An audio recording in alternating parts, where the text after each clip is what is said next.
Negative propaganda for self benefits of few people, awareness for parents. అంటే రీసెంట్గా నేను కొంతమంది పిల్లల రిజల్ట్ ఇవ్వడం జరిగింది. ఎవరివి? కొంతమంది పిల్లలు నీట్ 2025లో మంచి మార్కులు తెచ్చుకోలే. నీట్ 2025లో చాలా తక్కువ మార్కులు వచ్చాయి, చాలా తక్కువ మార్కులు. ఒకళ్ళిద్దరు పిల్లలు అయితే క్వాలిఫైయింగ్ మార్కు దగ్గరుండి అసలు క్వాలిఫై కాని పిల్లలు ఉన్నారు. నీట్ 2026లో సక్సెస్ఫుల్గా బయటకు వచ్చారు. నేను మీకు ఇక్కడ 600 అబోవ్ ఇంత వచ్చాయి, నాకు 1500 సీట్లు వచ్చాయి, 1400 సీట్లు వచ్చాయి వేసుకుంటాను. ఏముంటుంది దానివల్ల? ఏముంటుంది దానివల్ల? నేను సీట్ వేయడం వల్ల మీకు సీట్ రాదు కదా. నేను సీట్ చేసుకుని అడ్వర్టైజ్మెంట్ ఇవ్వడం వల్ల మీకేమైనా సీట్ వస్తుందా? రాదు. సీట్ రావాలంటే మనం యుద్ధం చేయాలి, మనం ఫైట్ చేయాలి. పిల్లల్లో నేను కూడా సీట్ తెచ్చుకోవాలి అనేటువంటి తపన రావాలి. ఆ తపన రావాలి అంటే నేను ఒక 450 మార్కుల పాపకి ఎన్ని మార్కులు వచ్చాయి వేట్లా, నేను వేసేది 160, 170 మార్కులు వచ్చిన అమ్మాయి సీట్ తెచ్చుకొని బయటికి వెళ్తుంది. 150, 160 మార్కులు తెచ్చుకున్న అబ్బాయి సీట్ తెచ్చుకొని బయటికి వెళ్తున్నాడు. 550, 560 మార్కులు తెచ్చుకుంటున్నారు. మనం ఎందుకు చేయలేము? ఇంత తక్కువ మార్కులు వచ్చిన స్టూడెంటే చేయగలుగుతున్నప్పుడు మనం ఎందుకు చేయలేము, నేను ఎందుకు చేయలేను అనే ప్రశ్న మనని మనం వేసుకోవాలి కదండి. మీరు నా దగ్గరే చదవమని నేను చెప్పట్లా.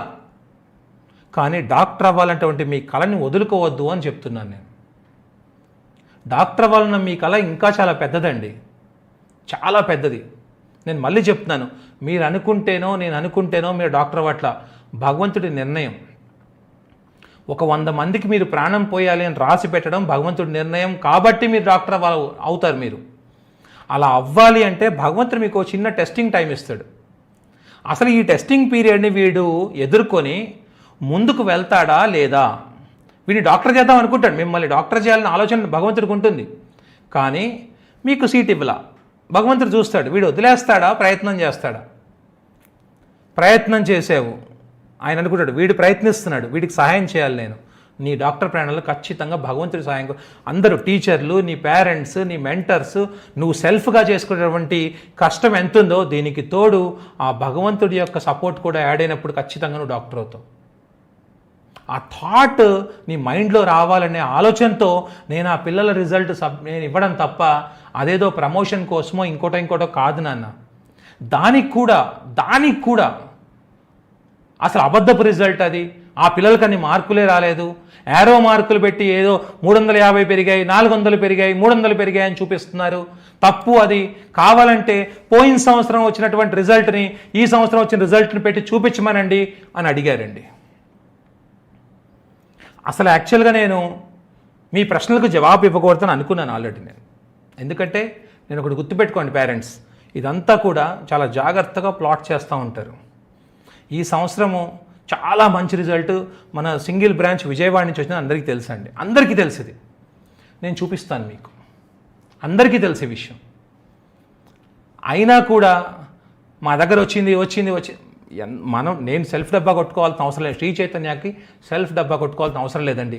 మీరు మార్కెట్లోకి వెళ్ళి ఒక 10 మంది డాక్టర్లను కలిస్తే 8 మంది ఇక్కడి నుంచి డాక్టర్ అయిన వాళ్ళే అక్కడి నుంచి వచ్చేవాళ్ళు, రైట్?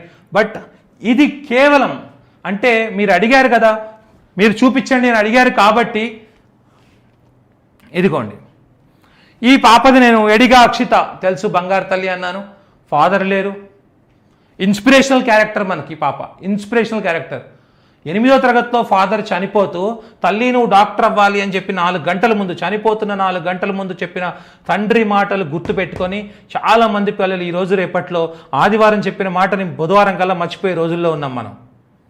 8వ తరగతిలో తన తండ్రి చెప్పిన మాటల్ని ఆ పాప ఇంటర్మీడియట్ అయిపోయిన తర్వాత లాంగ్ టర్మ్ వరకు కూడా గుర్తుపెట్టుకొని డాక్టర్ అయ్యే వరకు ఆ మాట మర్చిపోకుండా మరి చదివిన పాపని నేను ఇన్స్పిరేషన్గా చూపించాలా వద్దా? ఆ పాప ప్రయాణం ఇన్స్పిరేషనా కాదా? 100 మంది పిల్లలకి ధైర్యం ఇస్తుందా లేదా? నేను కూడా ఒక అక్షతలాగా తయారవ్వాలి, నిజంగా నేను కూడా ఒక మెడికల్ కాలేజ్కి వెళ్ళాలి, నేను మా నాన్నగారి కళ నెరవేర్చుకోవాలి, నేను మా మదర్ కళ నెరవేర్చుకోవాలి, నేను నా కళ నెరవేర్చుకోవాలి అనేటటువంటి ఒక ఇన్స్పిరేషన్ని క్రియేట్ చేయడమే మా ఆలోచన అండి. చూడండి, 204 to 620, 416 మార్క్స్ ఇంప్రూవ్మెంట్. ఇది చూపిస్తే ఇది అబద్ధం అంటారు. అరే మాకు ఎలాగో రెస్పెక్ట్ ఇవ్వట్లేదు, ఫైన్ అండి. స్టూడెంట్స్ అండి, స్టూడెంట్స్ యొక్క పర్ఫార్మెన్సెస్కి, స్టూడెంట్స్ యొక్క అచీవ్మెంట్స్కి మీరు రెస్పెక్టెడ్ నేర్చుకోవాలి మనం. ఇదిగోండి Ediga Akshita as per display list 2025. మీరందరూ కూడా జాగ్రత్తగా చూసుకోవచ్చు. ఇక్కడ మనము 26,976 అండి ఆ అమ్మాయి ర్యాంక్. 2025లో ఆ పాప యొక్క ర్యాంక్ మన స్టేట్ కన్సాలిడేటెడ్ లిస్ట్లో 26,976 అండి. ఆ అమ్మాయి యొక్క application number, admit card number 12021023115. Rank అండి 7,83,474. లాస్ట్ ఇయర్ ర్యాంక్ అండి 7,83,974. మార్కులు 204. ఈ సంవత్సరం అండి state merit list 203. State merit లిస్ట్లో, స్టేట్ కన్సాలిడేటెడ్ లిస్ట్లో ర్యాంక్ లిస్ట్లో 203. అప్లికేషన్ మన అడ్మిట్ కార్డ్ నెంబర్ 1205115,145. ర్యాంక్ అండి 5,155, 620 మార్క్స్. 7,83,974 నుంచి 5,155 వస్తే ఇన్స్పిరేషన్ కాదా? ఈ పాప ఇన్స్పిరేషన్ కాదా? ఈ పాప గురించి మనం మాట్లాడుకోవడము, ఈ పాపను చూసి ఇంకొక 1000 మంది పిల్లలు తయారవ్వాలనుకోవడం తప్పంటారా? దీని మీద కూడా కామెంట్స్.